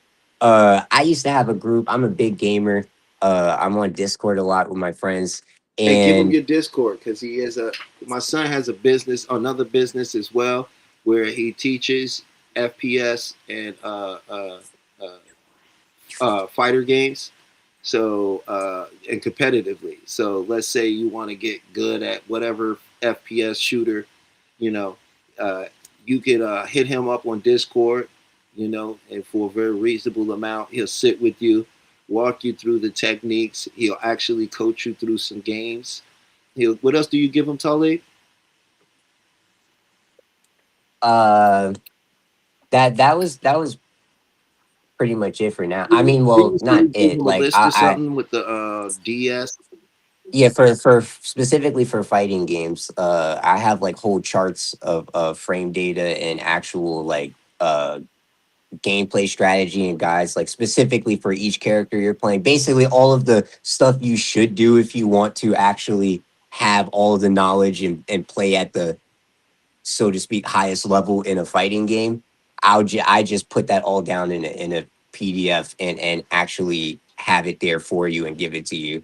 Because if you get into these games too, you'll end up looking this up online anyway. Like the frame data, like the number nerd side of the part of it, Oh, so to give me a speak. little bit of nerve, man. Um, Explain some of that. What do you mean frame data? just like every move and everything in a fighting game has a hitbox attached to it, which just means this area. There's an area cut out that's surrounding this limb or this part that interacts as or counts as a interaction. Um, and even if your character physically uh isn't touching you, if the outline of their hitbox, whatever it is, how it was coded into the game, is interacting with another character's hitbox, it will still count as a hit.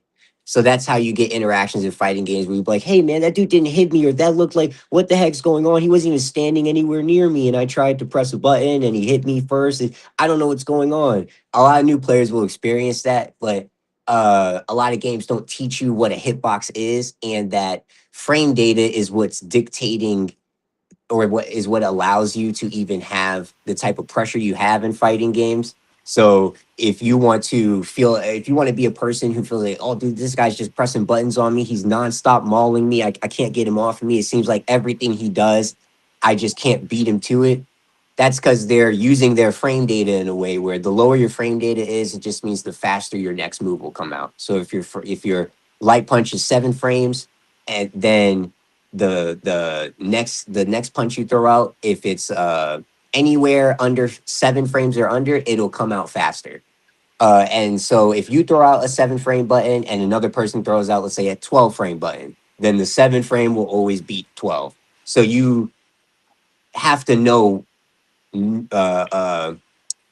your frame data on your character buttons to even Really get the advantage. to yeah, thank you, to get the advantage pressure wise or offensively, and not feel like you're just sitting there blocking or somebody is always beating you to a button. But a lot of new players don't know that. So that's the part I'll do for my business. I literally, because I love all of that stuff and I've done it while learning these games.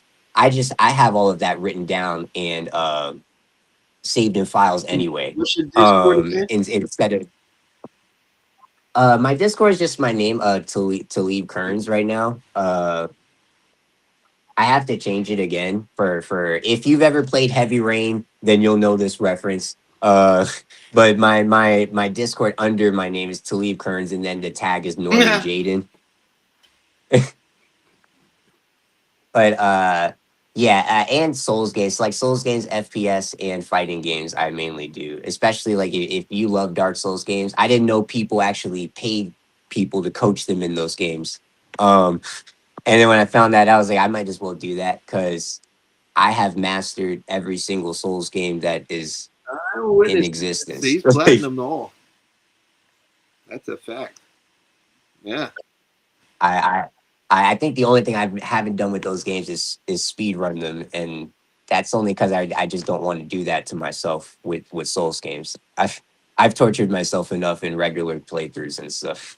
So I just wanted to promote your business a little bit. One of your business. He's also uh, working on becoming a hypnotherapist himself. So pretty soon, for the younger generation out there, um, you'll definitely have someone in your age bracket that can really relate to you and you know give it to you. Oh yes, I'm even thinking about like bringing this hypnotherapy to like the FGC or the fighting game community with fighting game tournaments, because that's what I really want to uh go farther Mhm. with in the gaming industry.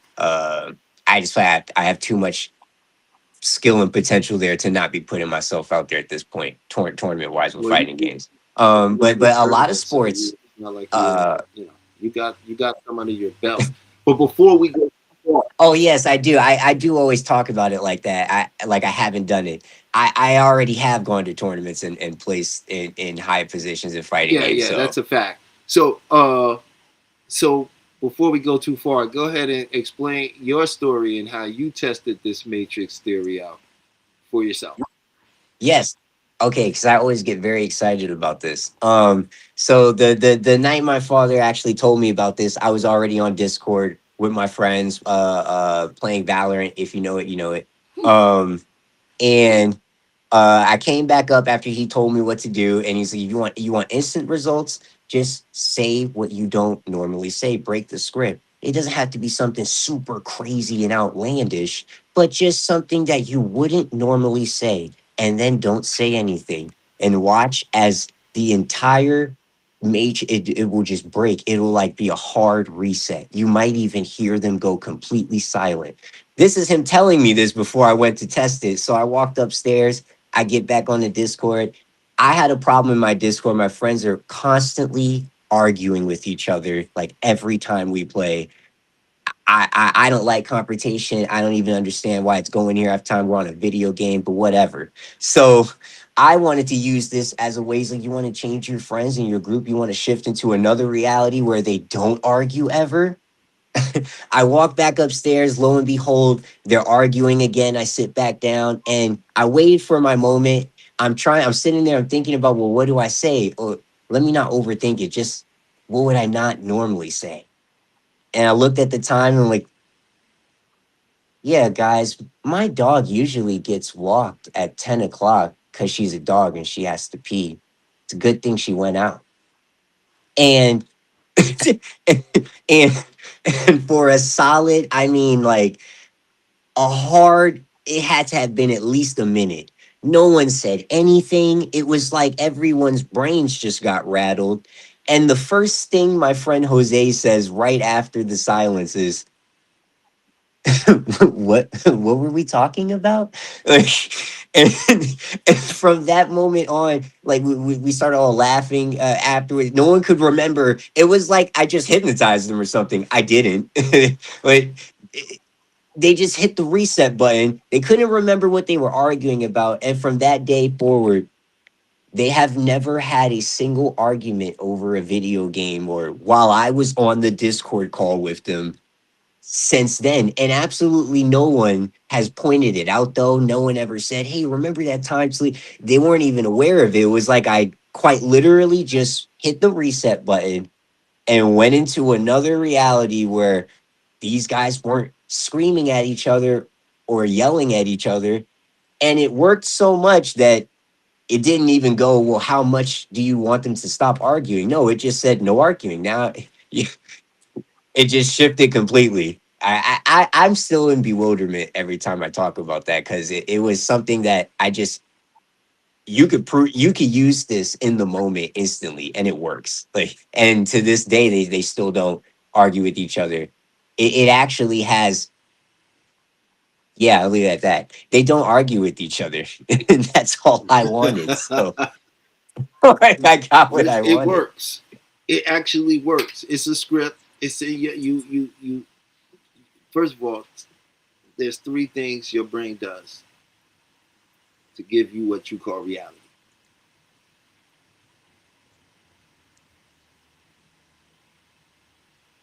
Distorts, deletes, generalizes. So whatever becomes your Mm-hmm. focus will become the roadmap in your head that you're following. It's like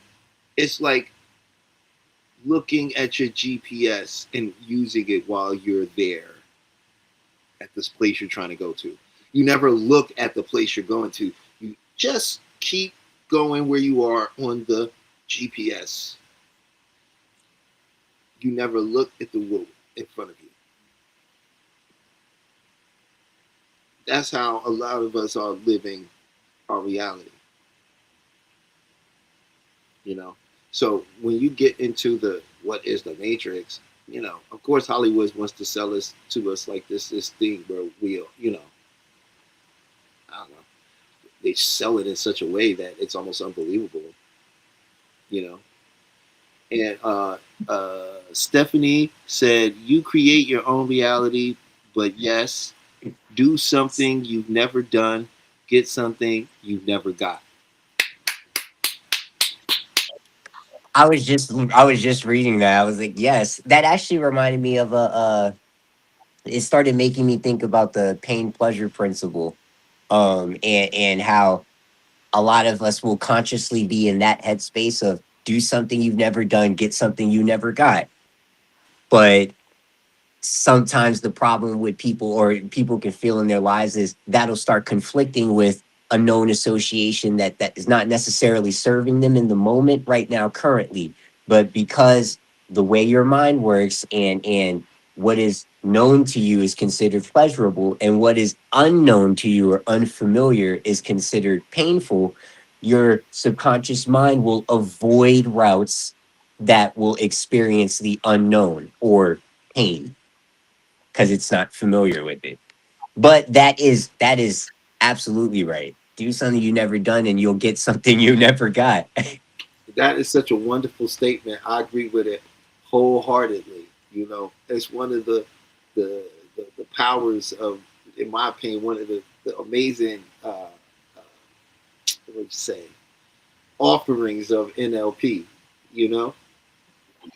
because doing something different can be, like you see, like you just so flawlessly explained, can be very difficult for individuals because of the story they tell themselves. What do you think they say to themselves? I did something different. It didn't work. Right. Right? And that's that homeostasis that wants to be regulated to our Right. familiar, to our comfort. Right? So this technique we showed you with the matrix will not go wrong.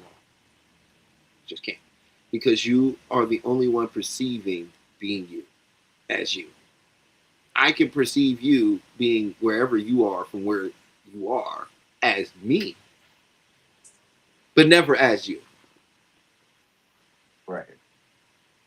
Right? And the whole world of man is from, and woman. I don't want to, you know, the whole world of the human race is from the imagination. Right? And our minds are always going, Hmm. they're always working, and it's always flexing, right? To maintain and regulate that homeostasis. And you have something called a reticular activating system, and it sparks instantly. It's the reason you get what you want. See, the reticular, and you guys can look this up, reticular activating system. It's a part of your mind. When you get something, and all of a sudden everybody else has it too. I'm somewhat of a, I was a sneakerhead. Okay. And my example would be, whenever I get a new pair of sneakers, I'm thinking, I got them. Nobody else got them like that yet. All of a sudden, everybody got them on their feet, right? That's the reticular activating system. Once it gets tuned to something, it's going to do everything to find that data in the information field that's in front of you. Right. It's also why you can be in a crowded place and some you can slightly hear your name and focus in on kind of where it's coming Mm-hmm. from immediately. You know, and your mind can even put together where they could be. Right. You didn't see them. You just kind of heard your name, and the mind immediately focuses on it and fills in the rest. Right. And that's how we live in our life. So who's filling in our gaps? Who's giving us that suggestion? And when you begin to maybe ask yourself that question and realize the things you're listening to, the things you're constantly watching and absorbing, even on your personal time, you're going to realize a little bit why you get triggered so much. Right? Why maybe you haven't been able to move past some of the things you want to move past. You'll start to realize that in my subconscious mind, this is this. It's got me. This is safe, right? Be it being Right. overweight, right? Being being poor, right? Being in an unhappy relationship, being single, unhappy, right? Somewhere along the line, the mind got that this was the safest place to be because we know it, right? Right. Because we all have a tendency to self-soothe. Usually, when something bad happens, when a little kid gets a whooping, what do? Do they go back outside and just chill and play? No, they run and they lay in their room, right? And they lay on the Mm-hmm. pillow and cover their head and grab the blanket and they cry and they go, "Why does he hate me? Why did they do this to me?" Oh, right? What's this? Mm-hmm. What's this? Comforting, Mm-hmm. soothing. Now, when somebody does something to them, what do? They run to their room or they run to their apartment and they don't go out and they may sit around and do something like this every now and then. And you see what I'm saying? Not realizing that they Mm-hmm. have this thing that's running in the back of their mind that, hey, whenever something like this happens to us, the best course of action for us to take is to go here. And what Right. do you mean go over there and do this different thing? That I don't know what's going to happen. Remember last time we tried something? It was terrible. You know what I mean? So lining those Mm-hmm. two things up. And first of all, we're running out of time on this one. The 2 hours that it came up and went so fast. It's been an awesome conversation. Please leave a one in the chat if you've enjoyed the show thus far. Just let me know that you've enjoyed it. Uh, um, I want to thank everybody for joining us and coming on and taking this time to hear our thoughts and opinions, and even the people that came up and shared, like my sis, my son coming up to share. This is all wonderful. And I will leave you with the easiest thing you can do to change what is happening for you. Become aware of your language. Yes. How do we become aware of our language? We don't have to overanalyze and sit there and try to critique what we're saying. We must ask ourselves this simple question: is what I'm saying in service to me, or does it make me a victim? And if you find that the words you're getting ready to speak make you a victim, take a deep breath, hold it, and breathe out all the air.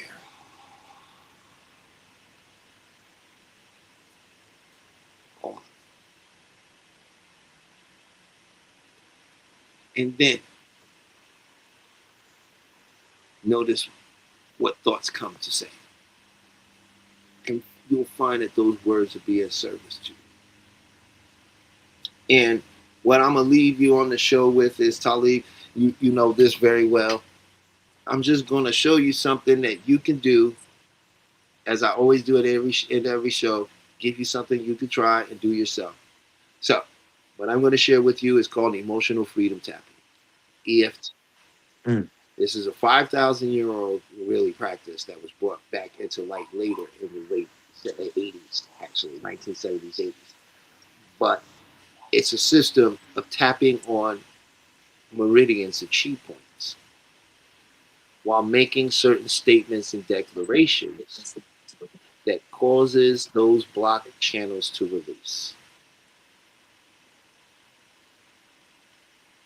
So what I would ask is, one is, you cannot tap on yourself if you are driving a car on all these points. So please come back to this video if you're operating heavy machinery, driving a car, cooking food in the kitchen, or doing anything else that requires your attention. But if you are not, you can give this a try. So if you have any, let's just say, because this has been trying times for everybody, especially financially, right? Let's just say, check on a scale of 1 to 10 where your anxiety and worry is at right now. And if I could have anybody just go ahead and put in the chat what that number is for you, that'd be great. If not, and you just want to tap, that's wonderful too.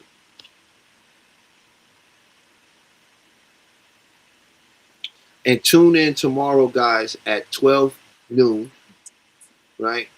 And 12 noon for Peach's show tomorrow. She's got a great show lined up for tomorrow. I believe the topic is, who's the prize, men or women?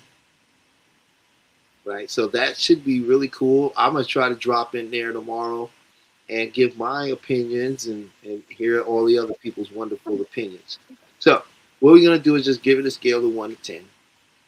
And what we're going to do is, when you get that number, what I want you to do is, I'm going to show you where you're going to tap. You're going to tap on this karate chop part here. And you're just going to you could repeat after me, or you could just allow yourself to hear these words and let them resonate with you, or while you're tapping. So tapping on the karate chop. Right? We're going to make it real easy. I'm going to show you how you do this, so it's very simple. You can use whatever words you want to adjust this to what you're experiencing.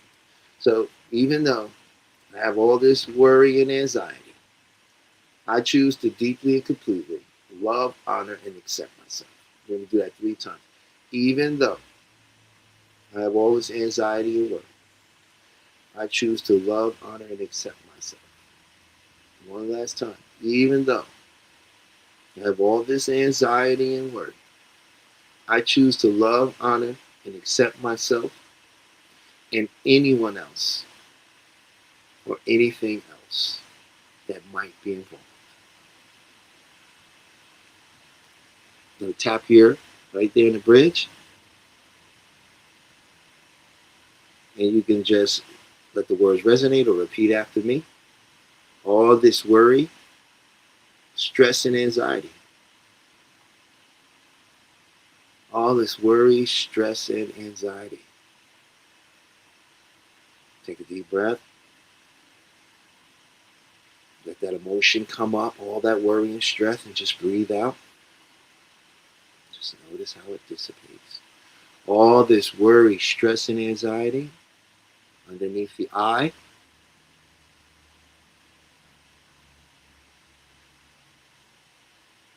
Bridge of the mouth here. All this stress, worry, and anxiety here beneath. All this worry, stress, and anxiety. And the collarbones area. All this worry, stress, and anxiety. And then right in the armpit. All this worry, stress, and anxiety. Crown of the head. All this worry, stress, and anxiety. I'm going to do it one last time. Take a deep breath. All this worry, stress, and anxiety. All this worry, stress, and anxiety.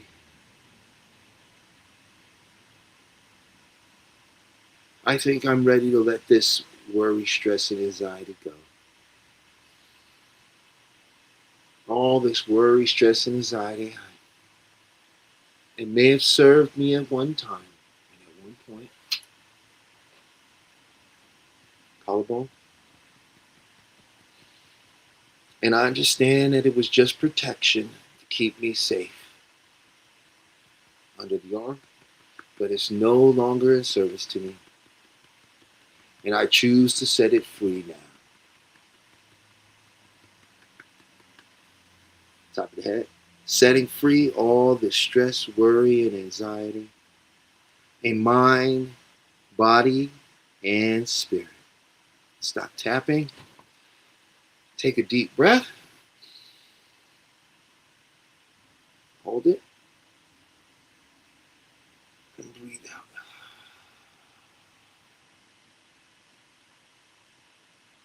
And notice where that stress is now. If it was a 7 or higher, notice that it might be a little bit lower and even lower than that. So, I've been Talib. This is Beyond the Mind. I want to thank you for joining us. Tune in tomorrow night for the 12 noon show with Peaches.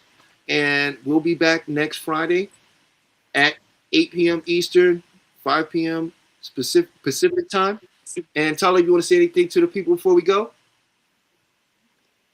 I just want to thank you for having me. I will try to have my camera on next time, or yeah. I had to come in last minute and get my email, get it sent through my text. But next time I will be here from the start if I'm welcome again. I mean, not if that's in the plan. Yeah, no, I'll see I you. don't know You'll the be schedule. back next week. We'll see you next Friday.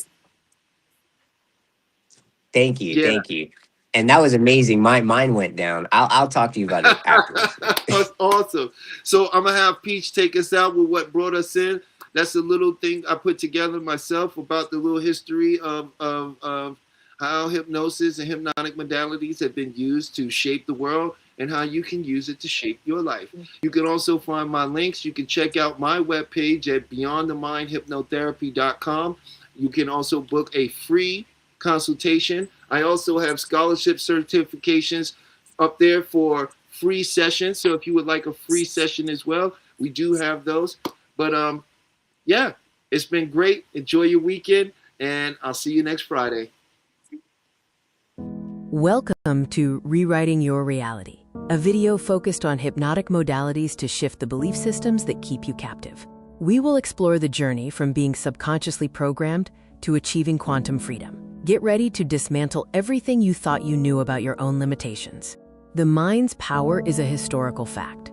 Franz Mesmer introduced animal magnetism in the 1700s. James Braid coined hypnotism, defining it as a focused physiological state. Crucially, before anesthesia, major surgeries were performed using this trance state, proving the mind's ability to override physical pain. My personal journey proves the mind transcends the body.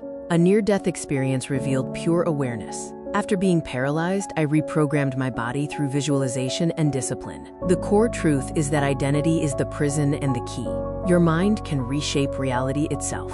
Unmasking the global hypnotic modality. Secret societies and governments. They understood the power of the trance state long ago and weaponized it to shape societal structures from the shadows. Corporate hypnosis. Advertising and media use sophisticated neuro-linguistic programming, NLP, to obscure reality and shift your belief systems without your consent. The ultimate goal, to control the narrative, consumption, and consciousness of the masses, turning individuals into predictable units of a manufactured paradigm. They are the masters of the hypnotic modality. The first element of global hypnotic modality is authority, manufactured to establish psychological inferiority. Uniforms, robes, and controlled environments trigger unquestioning obedience. When you look up to an authority, your critical factor is lowered, accepting suggestions as absolute truth. The uniform is the first induction.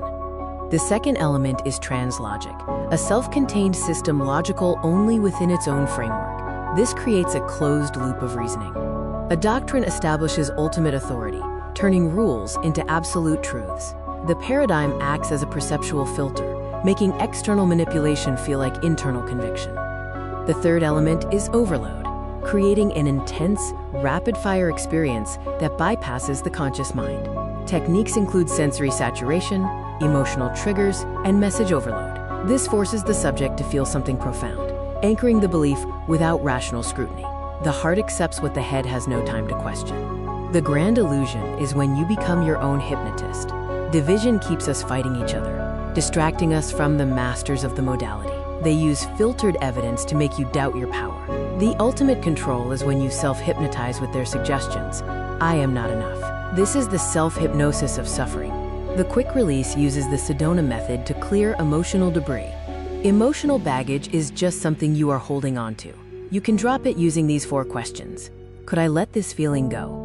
Would I let this feeling go? When? Answer. Now. Repeat until you feel a tangible shift in your state. The reframe shifts meaning and reality. Change the meaning you attach to an event, and you change your emotional response. Content reframing actively searches for the positive intent or hidden benefit. Failure is just data and feedback. A block is a stepping stone. Change the question to change the destination. You are already in a trance. Self-hypnosis is choosing your own program. This is your new operating system. Use a simple countdown to enter a deep state and plant empowering beliefs into your subconscious mind. Consistent practice rewrites your core identity, dissolving suffering and manifesting the quantum you. Are you ready to take your quantum leap? This exclusive transformation package offers the book 30 Days to the Quantum You, custom video masterclasses, and a personal Zoom session for deep work. Stop fighting the illusion and start rewriting